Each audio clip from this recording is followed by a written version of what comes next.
사도행전 1장 3절 말씀을 다 같이 읽겠습니다. 그가 고난 받으신 후에 또한 그들에게 확실한 많은 증거로 친히 살아계심을 나타내사 40일 동안 그들에게 보이시며 하나님 나라의 일을 말씀하시니라. 아멘. 누가는 편지에 수신자인 데오빌로에게 사도의 행전을 기록한 이유를 밝히고 있습니다. 그는 먼저 누가복음을 보냈고 그 다음에 두 번째로 사도행전을 보내고 있는데, 누가복음에서는 예수님의 행적을 중심으로 그렇게 기록을 해서 복음을 내용을 보냈습니다. 두 번째 편지에서는 데오빌로에게 예수님이 부활하셨고 지금도 살아계셔서 역사하고 있다는 이것을 증거하고 있습니다. 자, 그럼 여기서 데오빌로가 과연 예수님의 그 살아계신다는 그 생생한 증거를 이 편지를 통해서 얼마나 이해하고 믿었겠느냐 하는 그런 의문점을 갖게 되어집니다. 죽은 자의 부활, 이를 직접 전하지 않고 서신으로 전할 때에 그것이 증명될 수 있는 방법이 없단 말이에요. 과연 정말 이것을 확신하고 믿을 수 있는 가능성이 얼마나 있을까, 그런 의문점이 있겠지요. 이 편지를 받았던 데오빌로는 과연 어떤 반응을 보였겠을까요? 아마 우리의 궁금증을 갖게 되어집니다. 누가는 데오빌로에게 예수님의 살아계심을 한 번 더 강조하고 있는데 왜 이렇게 강조하는 것일까? 이런 것을 우리가 생각할 수밖에 없습니다. 그것은 예수님의 부활을 전하는 것이 궁극적인 목적이기 때문에 그렇습니다. 누가복음 마지막에도 예수님의 부활에 대해서 이야기하다가 또 사도행전에 이어서 한 번 더 부활을 언급하는 것은 이것이 사도행전을 기록한 핵심이고 궁극적인 목적인 것을 강조하고 또 강조하고 있는 겁니다. 누가는 정말 예수님 부활이 명백했고 그 증거들이 너무 많기 때문에 데오빌로에게 이 예수의 부활의 복음을 전함으로써 부활의 예수님께로 그를 다시 초청하고 있다는 것을 볼 수 있습니다. 지난 누가복음에서 보면 1장에서 24장까지 되어 있는데 부활은 24장 한 장에만 나옵니다. 그러면 누가복음을 기록한 이 누가도 23장까지, 1장에서 23장까지의 내용은 24장을 위해서 존재하는 것으로 그렇게 보고 있단 말입니다. 그만큼 부활을 굉장히 많이 다루고 있습니다. 이렇게 누가가 이렇게 강조하는 이유는 중요하기 때문에 그렇습니다. 또다시 사도행전 1장에 와서 부활의 이야기를 하는 이유는 이 부활이 믿는 자의 신앙 고백이고 핵심이고 목적이기 때문에 부활을 강조하지 않을 수 없었다, 그런 얘기를 하고 있습니다. 사실 교회의 시작, 교회의 행적, 모든 신앙인들의 삶의 근거가 부활에서 출발한다는 것을 누가는 또 한 번 강조하고 있습니다. 그만큼 이 부활은 믿는 신앙인들에게 너무나 소중한 것이고 부활에 대한 신앙 고백은 우리 삶을 일으키는 능력인 것을 분명히 알 수가 있습니다. 오늘 3절에서 누가는 이렇게 말합니다. 확실한 많은 증거로, 이렇게 했습니다. 확실한 많은 증거가 어디에 있을까요? 그것은 오늘 사도행전 전반에 걸쳐서 다 이어진 얘기입니다. 6절부터 사도행전 28장 끝까지가 그 확실한 증거들로 이어지고 있다는 것입니다. 그리고 친히 살아계심을 나타내사, 그렇게 이야기를 했단 말이에요. 친히 살아계신 그 증거를 어떻게 증명을 하고 있습니까? 이 증명이 사도행전 3장부터 일어나는 수많은 예수님을 통하여 세워지고 일으킴을 받는 기적적인 역사들, 사람이 다시 회복되는 역사들, 이걸 통해서 증명이 되고 있는데, 가장 첫 번째 사건이 태어날 때부터 일어서지 못하고 걷지 못하는 그 장애인에 대한 이야기로 나타나고 있습니다. 그가 예수님의 부활하심 때문에 다시 걷게 되어지고 뛰고 정상적인 삶을 살게 되었다는 것이 바로 그 증거라고 할 수 있습니다. 그리고 40일 동안 그들에게 보이시며 그랬습니다. 40일 동안 그들에게 보이셨다. 대단히 중요한 일이지요. 이렇게 40일 동안 예수님 부활하신 후에 수많은 사람들에게 보여주시고 또 함께 말씀도 하시고 그렇게 했습니다. 그리고 감람산에서 그 수백 명이 보는 앞에서 구름에 휩싸여 승천하시는 것까지 직접 보여주셔서 그들이 부활의 정인이요 부활의 목격자가 되게 하셨다는 사실입니다. 오늘 우리는 부활에 대해서 얼마나 이해하고 있으며 부활에 대한 신앙으로 얼마나 살고 있느냐, 이것을 우리가 돌아볼 필요가 있습니다. 자, 수많은 사람들이 예수님 부활에 대해서 어떤 생각을 갖고 왔습니까? 부활을 안 믿으려고 하는 사람들은 끝까지 안 믿을 수 있는 근거를 찾으려고 굉장히 애를 쓰고 있습니다. 우리의 역사 가운데 부활을 안 믿으려고 하는 사람들이 만들어낸 4가지 학설이 있어요. 그것이 첫 번째가 뭐냐면 도적설입니다. 예수님이 시체를 도난당했다. 누가 가져갔느냐? 제자들이 훔쳐갔다. 이렇게 억지로 만들어내는 것이 첫 번째 학설입니다. 두 번째는 가현설, 이렇게 말합니다. 다시 말해서 환상설이라는 것이죠. 실제로 예수님이 부활한 게 아닌데 그들이 너무 예수님을 사모하는 나머지 환상 속에서 살아났다고 믿어버렸다는 거예요.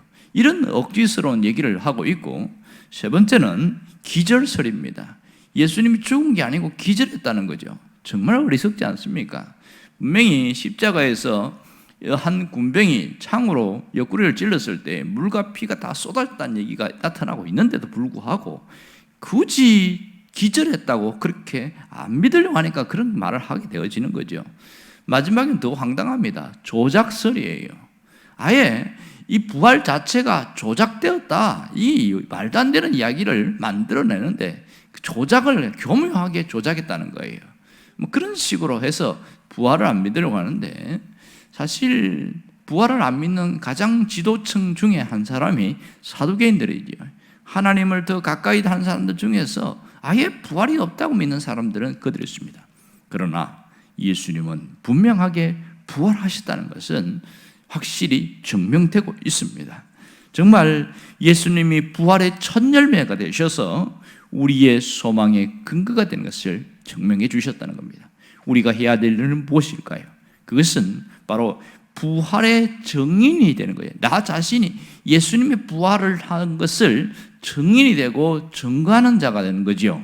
또 하나는 부활의 삶을 살아가는 것입니다. 이 부활 신앙으로 내가 살아가는 거지요.